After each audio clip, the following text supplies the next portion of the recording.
Ladies and gentlemen, it's a real honour and a privilege to be here in Brighton today. My only slight disappointment was that I was relying upon the chief rabbi and the numerous other rabbis I've seen here today to sort the weather out. But clearly they failed. If I'd have realised that, I'd have gone over their heads to the Archbishop of Westminster and asked him for his intervention. As has been experienced and is still experienced on a frequent basis in Israel. But also, like many cities in Israel, in southern Israel in particular, but not only in southern Israel, like many cities in Israel, the good citizens of Brighton were once sent hurrying to their air raid shelters by rockets fired indiscriminately at their civilian population from across the Channel. Unguided rockets deliberately aimed at the civilian population of Brighton and other cities in southern England. The same problem has faced Israel and has faced Israel for many years now. 198 of Brighton's citizens died in the Second World War as a result of Nazi bombing and latterly of these rocket attacks that I mentioned. And people sometimes say to me, what would Britain do? What would Britain do if it was faced by the same onslaught of indiscriminate rocket attacks as Israel faces? And I don't need to theorise on that. I don't need to give you a hypothetical answer because I know what Britain would do and I know what Britain did do. And when the Germans initially planned to launch missiles at Great Britain, even before they developed the weapons, Britain's response was to send 600 bombers to the German city where they were being developed and obliterate the research laboratory where they were being built. During that attack of 600 bombers on one night, 723 innocent civilians died in that attack to keep Britain safe from rocket attacks. However, it did not succeed, and the development was resumed elsewhere, and subsequently, rockets began to be fired at Britain. The high point of the Nazis' rocket effort, they fired 100 rockets a day at Britain, 30 less than have been fired on average each day by Hamas during the course of the recent conflict. What was Britain's response? We dropped 2,000 tons of bombs onto those rocket launch sites in towns and villages in northern France. We were then prepared to defend ourselves as we would defend ourselves now, in the same way as Israel not only has a right to defend itself, but has an absolute obligation.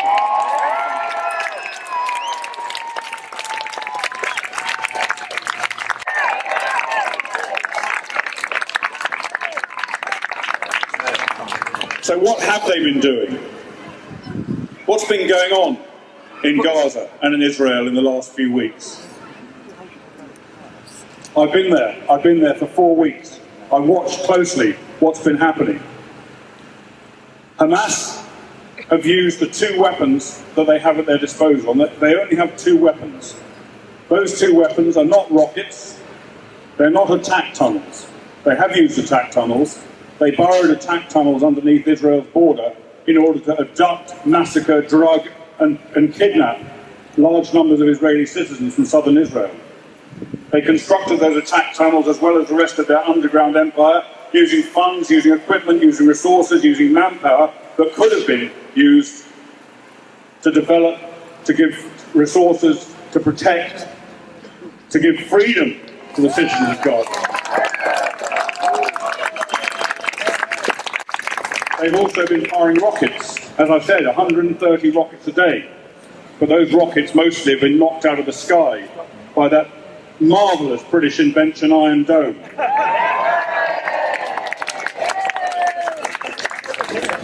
I say British, but I shouldn't say British to this audience. There may be some Israelis here, but it's the best way to wind up an Israeli is to say Iron Dome is British, and also their Waze sat-nav system was invented in Britain. They don't like it.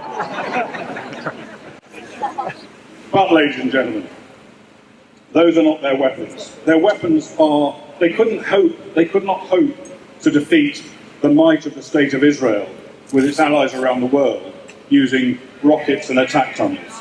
They did not intend to defeat the State of Israel. They know they couldn't. So what were their weapons? Their weapons were two. Human shields, their own old men, women, babies and children to be sacrificed for their own purposes. Human shields and lies and propaganda. Those used in order to try to exert international pressure on Israel to get concessions for them as part of their ongoing campaign to ultimately exterminate the State of Israel and to annihilate Jews everywhere in the world as called for by their charter. Nothing to do with freedom and liberty and prosperity for Gaza. Their agenda is an agenda of genocide. That's all it is. So what has been going on? What's been happening in Gaza? War crimes, ladies and gentlemen, war crimes have been committed. Those war crimes have been committed by Hamas, by Palestinian Islamic Jihad. They deliberately fire rockets at the Israeli civilian population. That is a war crime. They use their own civilian population to protect those rockets. That is a war crime. And it is not just protection of rockets. Their intention is not to protect the rockets with those human shields. Their intention is to lure and force Israel to kill those people. That's what they want. That's unfortunately what they have to a large extent achieved.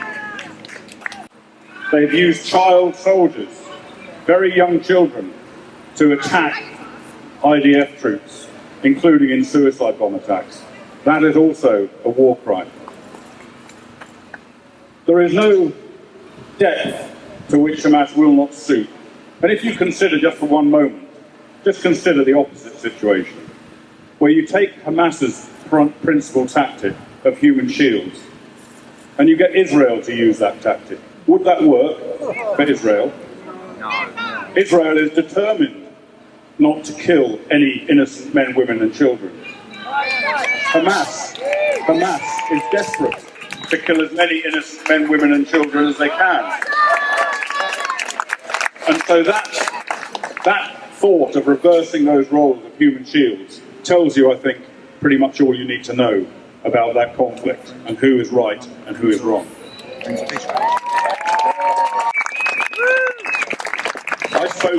I spoke recently to an Israeli Air Force pilot who'd been flying attack missions into Gaza the morning I was speaking to him.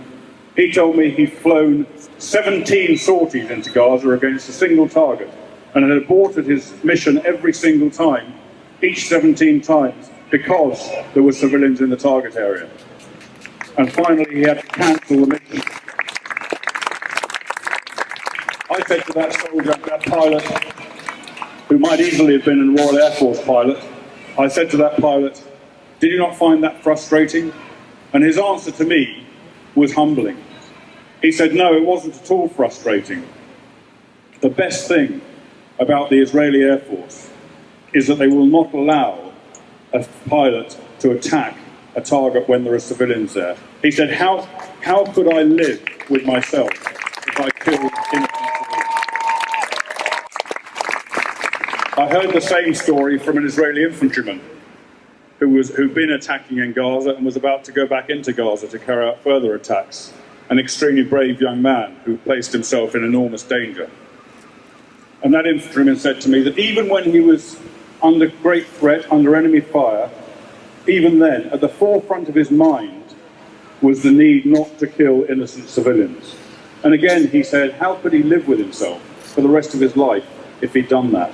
Now that, ladies and gentlemen, is a very, very humbling, very, very moral sentiment from a low-level infantryman and an extremely high-level fighter pilot.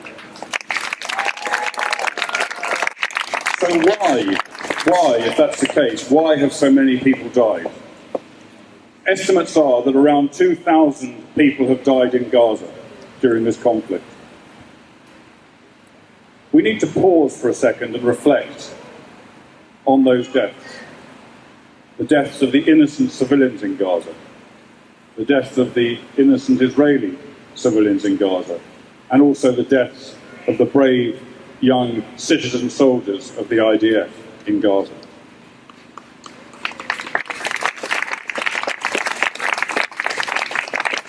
Of course, all of these deaths are deeply disturbing and upsetting.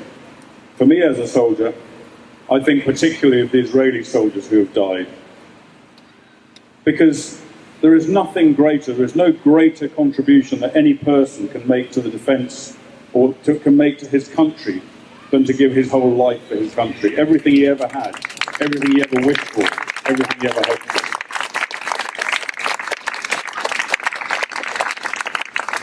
But I think also of the civilians who have died, the Israeli civilians and the Palestinian civilians. If I thought for one moment that the Palestinian civilians had been killed deliberately by the IDF as a result of deliberate targeting, I would be the first to condemn the IDF, to attack the IDF, and to demand an explanation from the IDF. I know, ladies and gentlemen, that that is not what has been happening. A closer estimate from authoritative independent sources who analyse every death, the identity of every death, scour social media and identify people's record in conjunction with terrorist organisations, gives a figure of closer to 50-50. One civilian killed for every militant killed, every fighter killed. Now that's awful, but I can assure you, ladies and gentlemen, it's not as bad as the average in this form of conflict since the Second World War, which is about 3 civilians for every fighter killed.